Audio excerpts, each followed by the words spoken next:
Hello dear friends, അസ്സലാമു അലൈക്കും, നമസ്കാരം. എല്ലാവർക്കും എൻ്റെ പുതിയ റെസിപ്പിയിലേക്ക് സ്വാഗതം. ഇന്ന് നിങ്ങൾക്ക് ഞാനൊരു പുഡിംഗ് റെസിപ്പിയാണ് കാണിച്ചു തരുന്നത്. നല്ല ഈസി ആയിട്ട് തന്നെ നമുക്ക് സെയിൽ ചെയ്യാൻ പറ്റുന്ന രീതിയിലുള്ളൊരു പുഡിംഗ് റെസിപ്പി, അതും പൈനാപ്പിൾ വെച്ചിട്ടാണ് ഇന്ന് റെസിപ്പി ഉണ്ടാക്കുന്നത്. അപ്പോൾ വളരെ സിമ്പിളായിട്ട് എങ്ങനെ കറക്റ്റ് മെഷർമെൻറ്റിൽ ഉണ്ടാക്കാം എന്നാണ് ഞാൻ കാണിച്ചു തരുന്നത്. ഇതിന് വേണ്ടി ഒരു പൈനാപ്പിൾ എടുത്തിട്ട് അതിൻ്റെ പകുതി ഭാഗം ഉണ്ടല്ലോ, അല്പം വെള്ളം ഒഴിച്ചിട്ട് ഒന്ന് പേസ്റ്റ് പോലെ അരച്ചെടുക്കണം. പിന്നെ വേണ്ടത് 1 കപ്പ് പാൽപ്പൊടിയാണ്. പിന്നെ ഇവിടെ ഞാൻ ചൈന ഗ്രാസ് എടുത്തിട്ടുണ്ട്. 15 ഗ്രാം ചൈന ഗ്രാസാണ് എടുത്തിട്ടുള്ളത്. അത് 1 കപ്പ് വെള്ളം ഒഴിച്ചിട്ട് 1 മണിക്കൂർ കുതിരാൻ വെച്ചിട്ടുണ്ടായിരുന്നു. എന്നിട്ട് വളരെ ചെറിയ തീയിൽ ഇതൊന്ന് മെൽറ്റാക്കി എടുക്കണം. പിന്നെ ഒരു പൈനാപ്പിൾ എടുത്തല്ലോ, അതിൻ്റെ പകുതി ഭാഗം ഇതേപോലെ നന്നായിട്ടൊന്ന് റോസ്റ്റ് ചെയ്തെടുക്കണം. നന്നായിട്ട് കുക്കാവണം. അല്പം നെയ്യ് ഒഴിച്ചിട്ടുണ്ട്. എന്നിട്ട് വെള്ളമൊന്നും ചേർക്കാണ്ട് ചെറിയ തീയിൽ ഒരു 10 മിനിറ്റ് വഴറ്റിയെടുത്താൽ മതി. എന്നിട്ട് ഇതിലേക്ക് ഞാൻ കുറച്ച് പഞ്ചസാരയും കൂടി ചേർത്തിട്ടുണ്ട്. കഴിക്കുമ്പോൾ നല്ല മധുരം കിട്ടാൻ വേണ്ടിയും പിന്നെ ചൊറിയുന്നുണ്ടെങ്കിൽ എല്ലാം മാറിക്കിട്ടാൻ വേണ്ടിയിട്ടാണ് പഞ്ചസാര ചേർത്തത്. ഒരു 2 ടേബിൾ സ്പൂൺ ചേർത്ത് കൊടുത്താൽ മതി.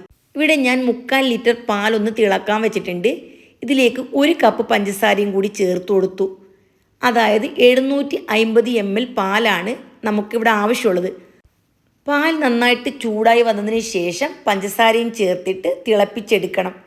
ചെറിയ തീയിൽ വെച്ച് പിരിയാണ്ട് നല്ല പോലെ ഒന്ന് തിളപ്പിച്ച് വറ്റിച്ചെടുക്കണം. പാലൊക്കെ നന്നായിട്ട് തിളച്ച് വന്നാൽ ഇതിലേക്ക് നേരത്തെ എടുത്തു വച്ചിരിക്കുന്ന പാൽപ്പൊടി ഉണ്ടല്ലോ, 1 കപ്പ്, അത് അല്പം പാലിൽ ഒന്ന് കലക്കി ഇതിലേക്ക് ഒഴിച്ചു കൊടുക്കണം. ലൈറ്റ് ചൂട് പാലിൽ കലക്കിയാൽ പെട്ടെന്ന് കലങ്ങി കിട്ടും. ഇനി പാൽപ്പൊടിക്ക് പകരം നിങ്ങൾക്ക് വേണമെന്നുണ്ടെങ്കിൽ 1/2 കപ്പ് കണ്ടൻസ്ഡ് മിൽക്ക് ചേർത്താലും മതി.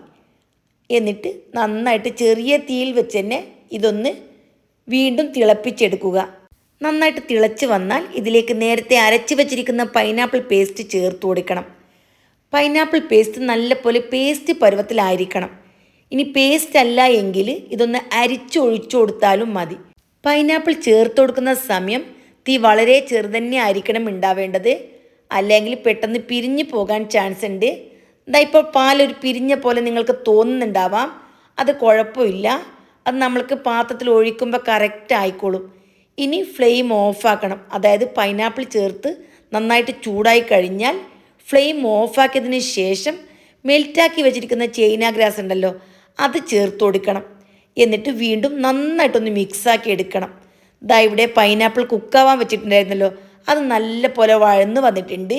ഇനി നമുക്ക് ഫ്ലെയിം ഓഫാക്കാം. ഇനി ഇതെങ്ങനെയാണ് സെറ്റ് ചെയ്യുന്നതെന്ന് നോക്കാം.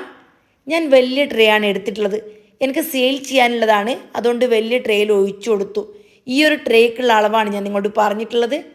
ഇനി ചൂടോട് കൂടി തന്നെ ഈ ട്രേയിലേക്ക് ഒഴിച്ചു കൊടുത്തതിന് ശേഷം നമ്മൾ റെഡിയാക്കി വെച്ചിരിക്കുന്ന പൈനാപ്പിൾ പീസ് ഉണ്ടല്ലോ, അത് എല്ലാ ഭാഗത്തുമായിട്ട് ഇട്ട് കൊടുക്കണം. അപ്പം ഇങ്ങനെ പൈനാപ്പിൾ പീസ് ഇട്ട് കൊടുത്താൽ കഴിക്കുന്ന സമയത്ത് പൈനാപ്പിൾ കടിക്കാൻ കിട്ടുമുണ്ടല്ലോ, നല്ലൊരു ടേസ്റ്റാണ്. നിങ്ങൾ ഇതുപോലെ ഉണ്ടാക്കിയിട്ടില്ല എങ്കിൽ തീർച്ചയായിട്ടും ഈ രീതിയിലൊന്ന് ട്രൈ ചെയ്ത് നോക്കണം. നമ്മൾ പൈനാപ്പിൾ പുഡിംഗ് ട്രേയിൽ ഒഴിച്ചു കൊടുത്ത് ഒരു 2-3 മിനിറ്റ് കഴിഞ്ഞതിന് ശേഷം പൈനാപ്പിൾ ഇട്ട് കൊടുത്താൽ മതി. അല്ല എങ്കിൽ എല്ലാം അടിയിൽ പോകും. പിന്നെ ഫുള്ള് ചൂടാറാൻ നിൽക്കേണ്ട. അങ്ങനെയാകുമ്പോൾ നമുക്ക് പൈനാപ്പിൾ ഇട്ട് കൊടുക്കുമ്പോൾ മുകളിൽ തന്നെ നിൽക്കും. ഈ ഒരു പരുവം ജസ്റ്റ് ഒന്ന് പാട പോലെ ഒന്ന് കെട്ടണം. ആ രീതിയിൽ പൈനാപ്പിൾ ഇട്ട് കൊടുത്താൽ മതി. ഇപ്പോൾ എല്ലാം ഞാനിതിലേക്ക് പൈനാപ്പിൾ ഇട്ട് കൊടുത്തിട്ടുണ്ട്. ഇനി നമുക്കിത് പുറത്ത് വെച്ച് തന്നെ ഒന്ന് ചൂടാറണം. നല്ലപോലെ ചൂടാറിക്കഴിഞ്ഞതിന് ശേഷം ഇത് ഫ്രിഡ്ജിൽ വെച്ചിട്ട് തണുപ്പിച്ചെടുക്കണം. ഇത് നമുക്ക് പുറത്തേക്കുള്ള ഓർഡർ ആയതുകൊണ്ട് തന്നെ നല്ലപോലെ സെറ്റായി കിട്ടണം. നമുക്ക് വീട്ടിലുണ്ടാക്കുന്ന ആവശ്യത്തിനാണെന്ന് വിചാരിക്കുക. അല്പം ക്രീമി ആയിട്ട് മതിയെങ്കിൽ 1 പാക്കറ്റ് പാലിന് 8 ഗ്രാം ചൈന ഗ്രാസ് ചേർത്താൽ മതി. ഞാനിവിടെ 10 ഗ്രാം എന്ന കണക്കിന് ചേർത്ത് കൊടുത്തിട്ടുണ്ട്.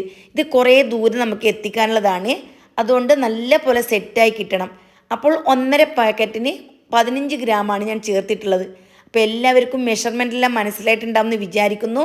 അപ്പോൾ എല്ലാവരും ട്രൈ ചെയ്ത് ഫീഡ്ബാക്ക് അറിയിക്കുക. Bye bye.